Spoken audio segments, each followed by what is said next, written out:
We're going to be looking at using the slope formula to find the slope of a line without using a graph. This is a slope formula. Slope is usually indicated by the letter M. M refers to the slope.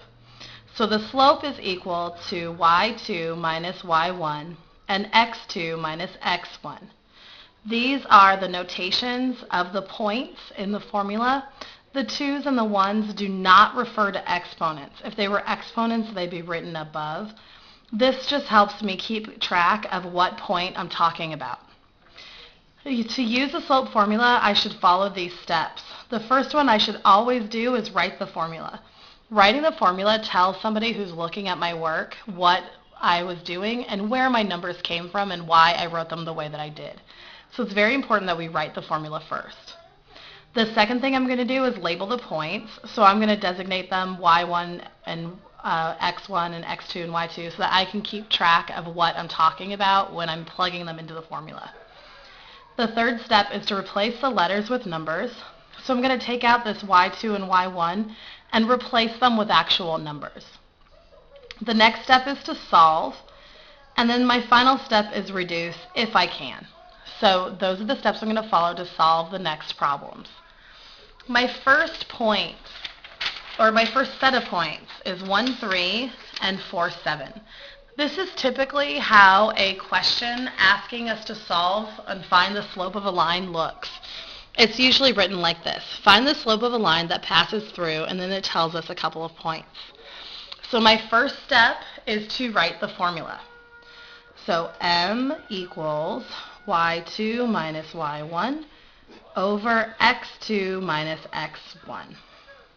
Always write the formula first because it tells somebody looking at our work what we did and why we did it. After I write the formula, my next step is to label the points. I'm going to label this point x1 and y1. I'm only going to label that because it came first, so therefore it's x1, y1. So x1, y1.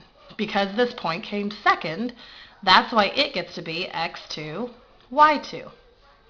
Remember that those little 2's and 1's are just indicators. They're reminders of what point I'm talking about. They do not actually get used in the formula itself. Step 3 was to take out these letters and replace them with these numbers. So here I go.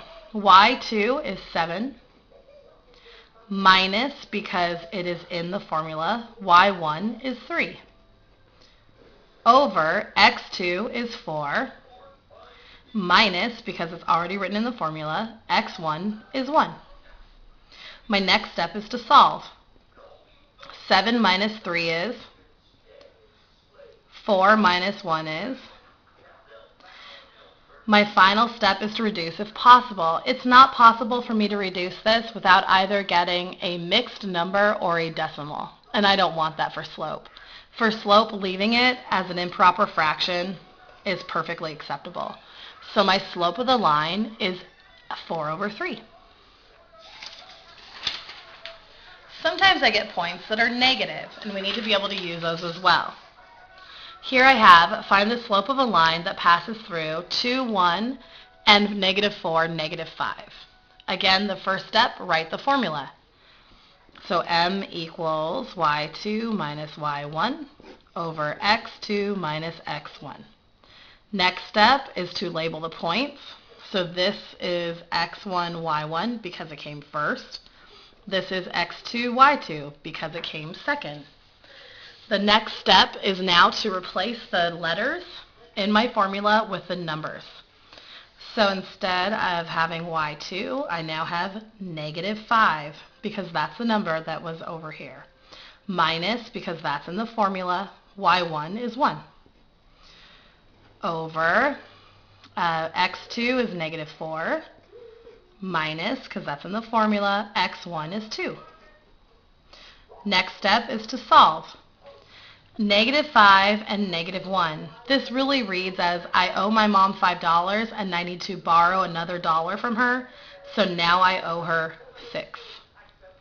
-4 minus 2, or -4, I owe my mom $4 and now I need to borrow another 2, so now I owe her $6 because I owe it's always negative.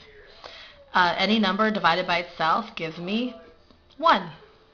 So the slope of the line is 1. Sometimes I end up with what we call a double negative, where I'm subtracting a negative number. So for example, if I have this slope here, it says find the slope of a line that passes through -1, -2, and 3, -5.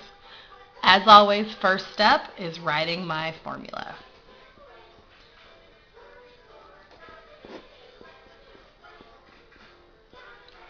Now the second step is labeling my points. This one came first, that's why it's x1, y1. This one came second, that's why it's x2, y2.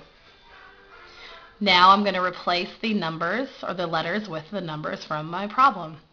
So m equals, instead of y2, I'm using -5 minus, because that's in the problem. Now I plug in y1, which is -2. This is what I'm talking about here when I'm saying that I have a double negative. Sometimes in books you'll even see the second negative written like that with parentheses so that I can see that it's a minus a negative number. Over x2 is 3 minus -1. Again, this first subtraction symbol comes from the formula itself. It asks us to subtract these two numbers. What I'm going to do is what we affectionately call Big Bertha. A minus and a minus creates what we call a giant plus sign. So now I'm going to add these two numbers. Same down here. A minus and a negative creates a big plus sign. So instead of having -5 minus -2, I now have -5 plus 2. Same with down here. Instead of having 3 minus -1, I now have 3 plus 1. So -5 plus +2, I owe my mom $5. I was paid $2. When I give the money to her, I now only owe her $3. 3 plus 1, again, is 4.